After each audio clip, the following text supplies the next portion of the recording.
The observation deck of Galactic Academy Station hummed with the usual afternoon chatter. Students from 70 different species clustered in groups, comparing notes on quantum mechanics and debating the finer points of interstellar law. Commander Zraxith stood at the center of the largest crowd, his forearms crossed in a display that screamed superiority. "And that," he boomed, his voice carrying across the entire deck, "is why the Kronar have ruled 3-star systems for the last millennium. We are simply built different, stronger, faster, more resilient." His audience, mostly younger cadets from less dominant species, nodded along with wide eyes. Zraxith's chest plates gleamed under the station lights as he flexed 2 of his arms.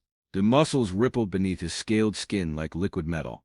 "I once held a plasma conduit that was melting through the hull of a dreadnought. Held it for 6 minutes while my crew evacuated. 6 minutes of temperatures that would turn most species into vapor." He paused for effect, his reptilian eyes scanning his admirers. "My hands still work perfectly. Not even a scar." A chorus of impressed gasps and whispers followed. Zraxith grinned, revealing rows of sharp teeth. At a table in the corner, Chen sat with her legs propped up on an empty chair. She nursed a cup of coffee that had gone cold 20 minutes ago while reading through a datapad.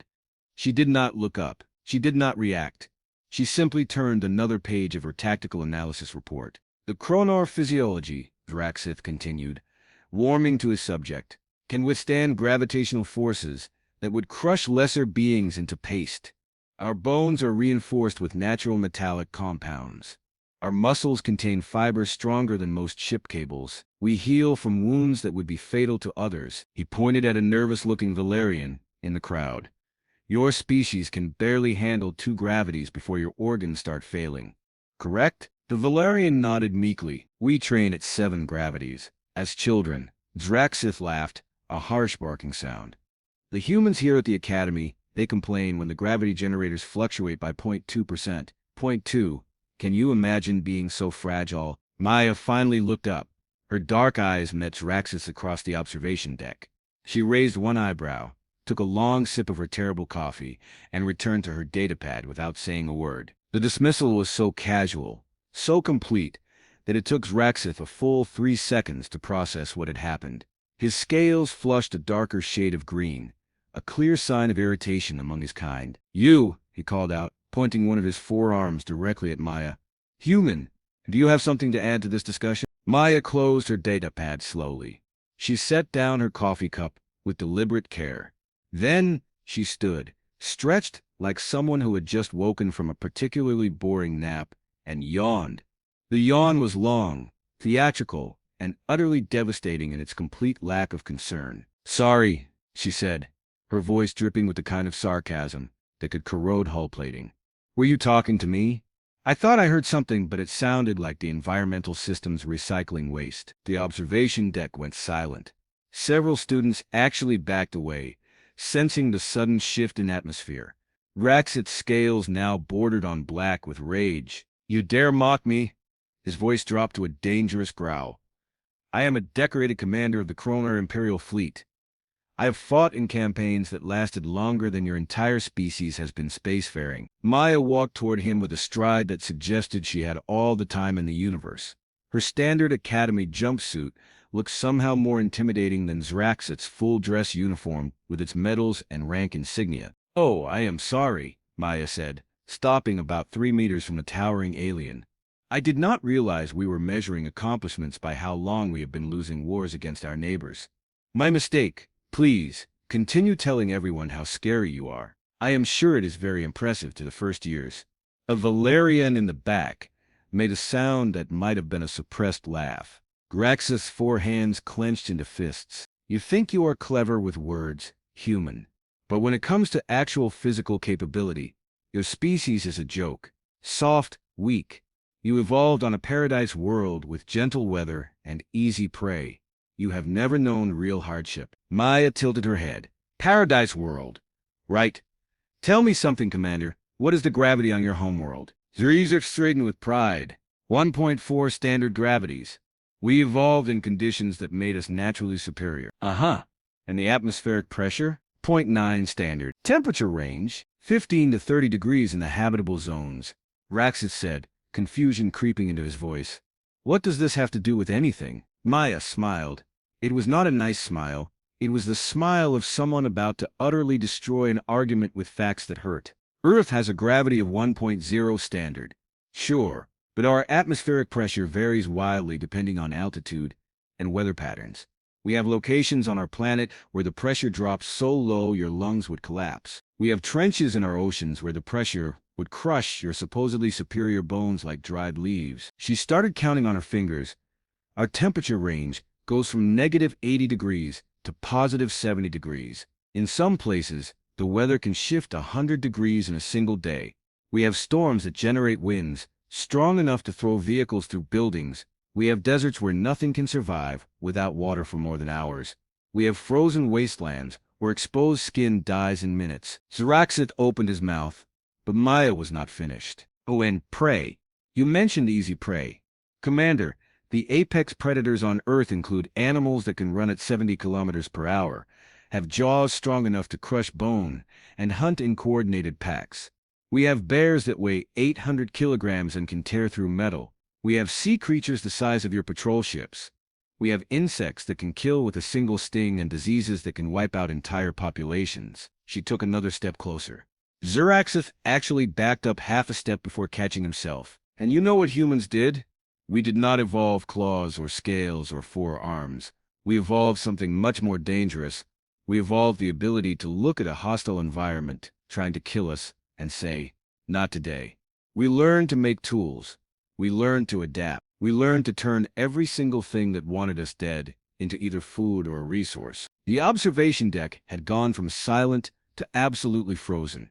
Every being present hung on Maya's words. So please, Maya continued, her voice dropping to a deadly calm, tell me again about how tough you are because you can hold a hot pipe for 6 minutes. I come from a species that figured out how to split atoms, fly through space, and rewrite our own genetic code using nothing but persistence and spite. Zraxith's scales had gone completely dark. His breathing came in short, angry bursts.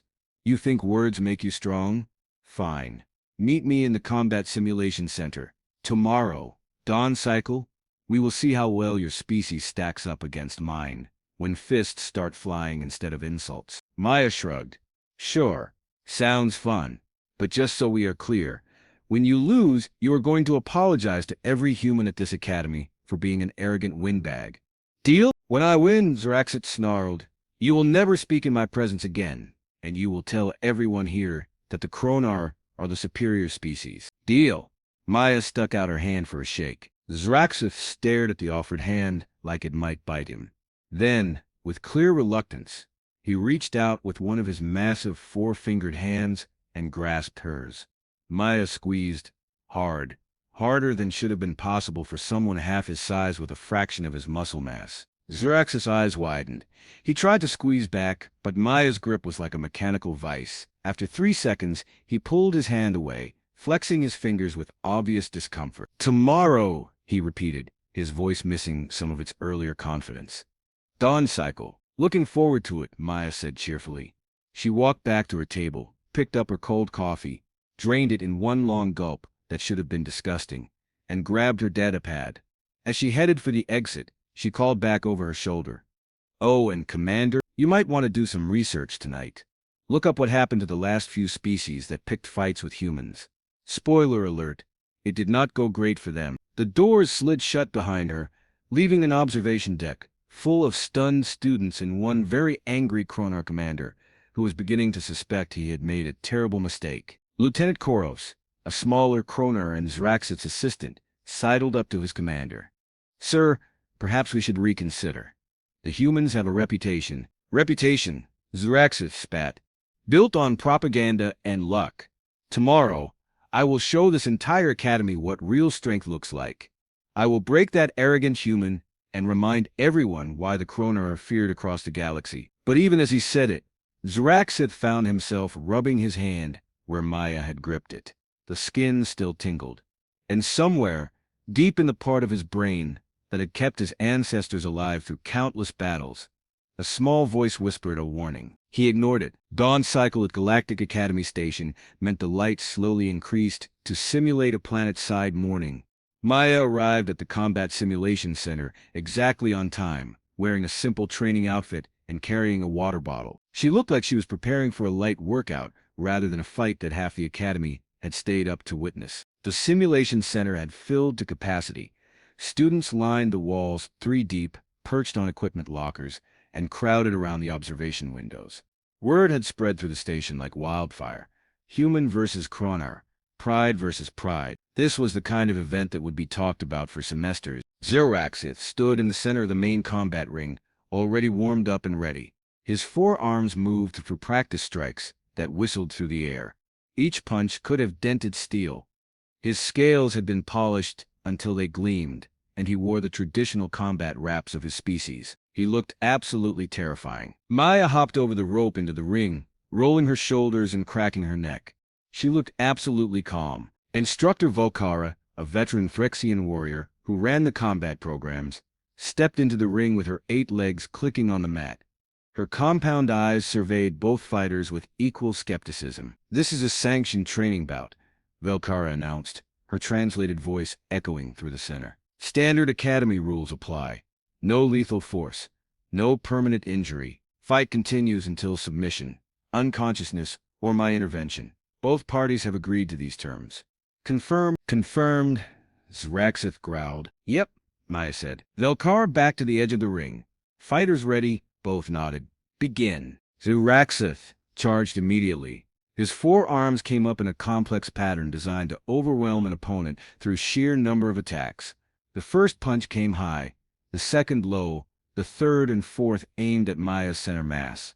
It was a technique that had won him dozens of fights. No one could block 4 simultaneous strikes. Maya was not there anymore. She had slipped to the side with minimal movement, just enough to make all 4 punches hit empty air. Zraxith stumbled slightly from the wasted momentum. Maya reached out almost lazily and tapped him on the back of his head as he passed. "One," she said. The crowd gasped. Zraxith spun, his face a mask of fury. He came again, this time more controlled.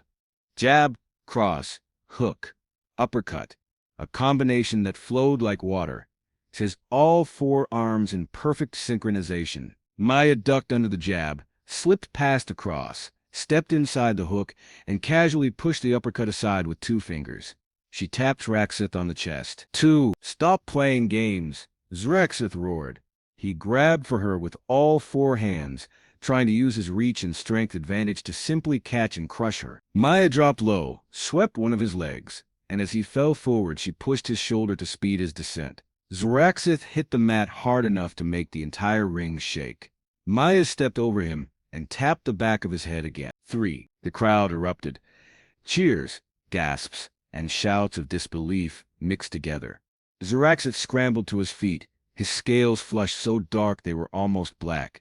He was breathing hard now, both from exertion and from rage. "You are fast," he admitted through gritted teeth. "But speed means nothing when I finally land a hit. 1 punch from me will end this." "Cool story," Maya said. "Want to try that punch, or should we call it here?" "I have breakfast plans," Zraxith screamed. An actual primal scream of frustration, and came at her with everything he had.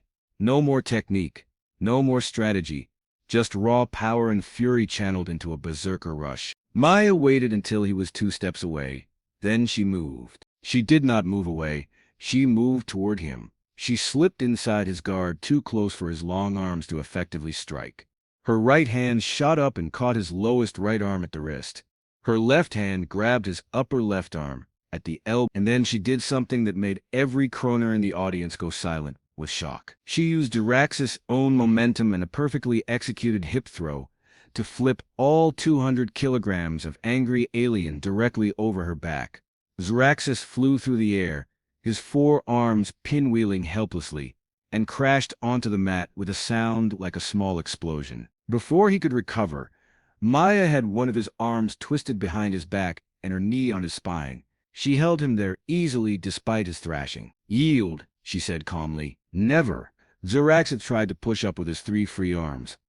Maya shifted her weight slightly and applied more pressure to the trapped arm. Zraxith gasped. "Commander," Maya said, her voice still perfectly calm. I can dislocate your shoulder right now. This is not about strength anymore. This is about leverage, technique, and understanding how bodies work. All bodies, even yours. Now yield before I have to actually hurt you. Zraxith struggled for another 3 seconds. Then, with a sound that might have been a sob or might have been pure rage, he slapped the mat twice with his free hand. Yield, he gasped. I yield. Maya released him immediately and stepped back. Zraxith lay on the mat for a moment, breathing hard. When he finally stood, he would not meet anyone's eyes. Instructor Velkara clicked into the ring. Winner by submission, Cadet Maya Chen. This bout is concluded. The crowd went absolutely wild. Humans in attendance cheered and whooped. Other species murmured in amazement. Even some Kronar present looked impressed, despite themselves. Maya walked over to where Zraxith stood, still catching his breath. She extended her hand again. Good fight, she said. You are strong, really strong. But strength is not everything. My species figured that out about 50,000 years ago when we were still using stone tools. We learned that the smart hunter beats the strong hunter. Every single time. Zraxith looked at her hand. Then slowly, he reached out and shook it properly. This time, no contest of grips. Just a shake. I underestimated you, he said quietly. I underestimated your entire species. That was foolish. Yeah, it was, Maya agreed. But you know what? You showed up. You fought. And you yielded when you were beaten, instead of letting your pride get you injured. That actually takes guts. I respect that. She released his hand and raised her voice so the whole center could hear. Commander Zraxith is a decorated officer with years of combat experience. He is tough as hell, but he forgot something important. Every species in this galaxy has advantages. The Kronar have 4 arms and incredible durability. The Threxians have 8 legs and compound eyes. The Valerians have telepathic coordination. Maya turned in a slow circle, making eye contact with as many students as she could. And humans? We are stubborn. We are adaptable. We turn our weaknesses into strengths, and we never ever quit. We look at impossible situations, and we solve them. Not because we are the strongest or the fastest, but because giving up is not in our vocabulary. She pointed at Zraxith. The commander here is going to learn from this. He is going to get better. And you know what? So am I. Because that is what warriors do. We learn. We adapt. We improve. Zraxith straightened his posture. Some of the pride returned to his bearing. The human is correct. I let arrogance blind me to the capabilities of other species. That will not happen again. He raised his voice. To any human cadets present, I apologize for my dismissive words yesterday. Your species has earned its place among the stars, through merit, not luck. I was wrong to suggest otherwise. Maya smiled, this time a genuine warm smile instead of her earlier predatory one. See? Character development. Very nice, Commander. Despite himself, Zraxith let out a short bark of laughter. You are insufferable. Yeah, I get that a lot. Buy you a protein shake? You look like you need one. I look like I need 6. They walked out of the ring together while the crowd slowly dispersed. Students chattering excitedly about what they had just witnessed. Lieutenant Koros approached his commander hesitantly. Sir, are you all right? My pride is wounded far worse than my body, Zraxith admitted. But I will recover. Koros, pull up every file we have on human military tactics and physiological studies. If one human cadet can defeat me so easily, I want to understand how. No more ignorance. No more assumptions. Yes, sir. Maya overheard and called back. Oh, and Commander, for what it is worth, you lasted longer than most. I have had people tap out in under 30 seconds. Somehow, Zraxith said dryly, that does not make me feel better. Fair enough. Race you to the mess hall? Last one there buys breakfast. Before Zraxith could respond, Maya took off running. After a moment of stunned disbelief, the Kronar commander laughed, a real genuine laugh, and charged after her. His 4 arms pumped as he ran, and for the first time since arriving at the academy, he felt like he might actually learn something valuable here. Behind them, the simulation center slowly emptied, but the story of what happened would spread. It would reach every corner of Galactic Academy Station. It would be embellished, retold, and debated for years. And somewhere in the vast records of the Galactic Database, A small note would be added to the file on humanity. Addendum to Human Psychology Report. Do not engage in contests of pride with human subjects. They will accept your challenge. They will prepare thoroughly, and they will make you regret your arrogance. Then they will buy you breakfast and somehow make you like them. This species is terrifying precisely because they do not realize how terrifying they are. Approach with respect, caution, and an open mind. You have been warned.